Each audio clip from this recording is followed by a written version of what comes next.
Salam, sabahınız xeyirli olsun hörmətli dinləyicilərimiz. Lənkəran rayonu Yuxarı Nüvədi kənd Mais Mirzəcanov adının tam orta ümumi təhsil məktəbinin radio qovşağı efirdədir. Sizi salamlayan məktəbin 9-cu A sinif şagirdi Hüseynov Cahangir. Mövzumuz sabah, yəni 8 Mart Beynəlxalq Qadınlar Gününə həsr olunur. Qadınlar həyatı mənası, bəzəyi və əbədi gözəlliyidir. Ülvilik, zəriflik və gözəllik rəmzi olan qadın, ana adı ölkəmizə həmişə uca tutulmuşdur. Azərbaycan qadını bütün dövrlərdə öz istedadı, zəkası, iradəsi və əzmi ilə milli mənəvi dəyərlərimizin qorunub saxlanması və yaşadılmasında müstəsna xidmətlər göstərmişdir. Tariximizin və mədəniyyətimizin neçə şanlı parlaq səhifəsi məhz onun adı ilə bağlı olmuşdur. Azərbaycan qadını dünyaya bəşəriyyətin mədəni fikri xəzinəsinin incilərini yaradan ədəbi şəxsiyyətlər, görkəmli elm və sənət adamları, tanınmış siyasi xadimlər bəxş etmişdir. Xalqımızın təfəkküründə ana məfhumu doğma yurdun, vətən torpağının təcəssümüdür. Tarix boyu Azərbaycanda qadına anaya daim böyük ehtiram və hörmət bəslənmiş, ana həmişə müqəddəs olmuşdur. Namus, qeyrət rəmzi sayılmışdır. Müdrik hökümdar, cəsur sərkərdə, istedadlı şagird və sənətkar qadınlarımızın adları çoxəsrlik tariximizin səhifələrine qızıl hərflərlə yazılmışdır. Hörmətli dinləyicilər, 8 Martdan söz düşmüşkən, gəlin elə Azərbaycan müəlliminin paylaşdığı bir məqalını sizin nəzərinizə çatdıraq. Əsəbi tonda, sabah bura əlində xüsusi hədiyyə ilə gələn olsa, bilsin ki, onu sinifə buraxmayacağım. Bunu valideynlərinizə də çatdırın. Bu vaxta qədər heç bir şagirdimdən nəsə almamışam və bu belə də davam edəcək. Həqiqətən məni təbrik etmək istəyirsinizsə, hərəniz bir dəstə bənövşə gətirin. O kifayətdir. Sizdən alacağım ən gözəl hədiyyə bu olar, dedi. Bu söhbətdən sonra ev tapşırıqlarımızı da yazdırdı və zəng səsindən sonra evimizə yollandıq. İndi hamımızın bir misyası var idi. Müəlliməmizə ən gözəl bənövşələri yığmaq. Bugün təkərlərimizi götürmədən məhəlləyə çıxmışdıq.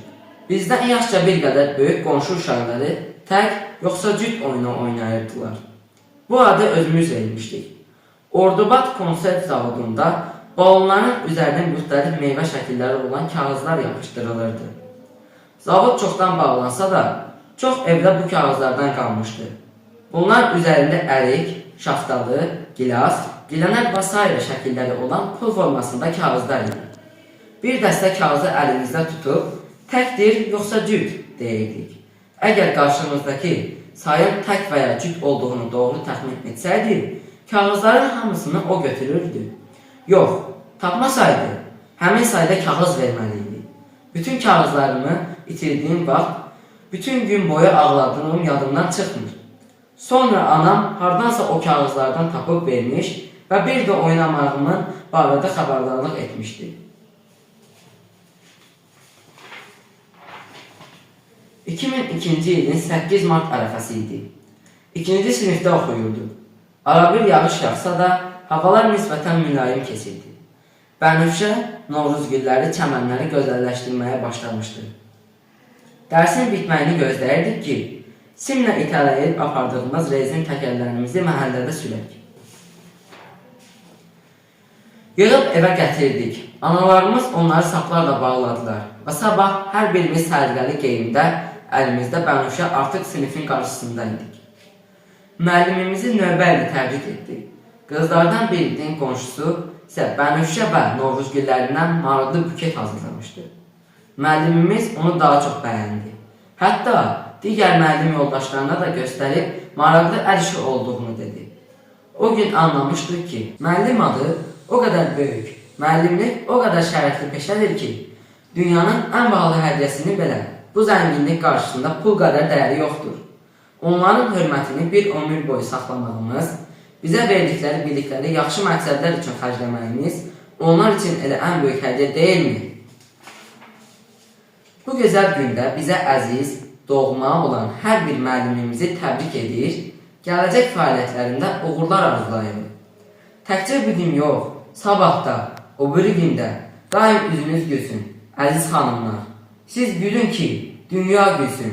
Unutmamalıyıq ki, bəşəriyyətin yaradan çoxunu təşkil edən qadınlar, bu zərif məxluqlar həyatın mənası, bəzəyi və əbədi gözəlliyidir. Bizə ayrılan efimizin sonuna gəldik. Yeni həftədə eyni məkanda görüşmək ümidi ilə sağ olun, salamat qalın.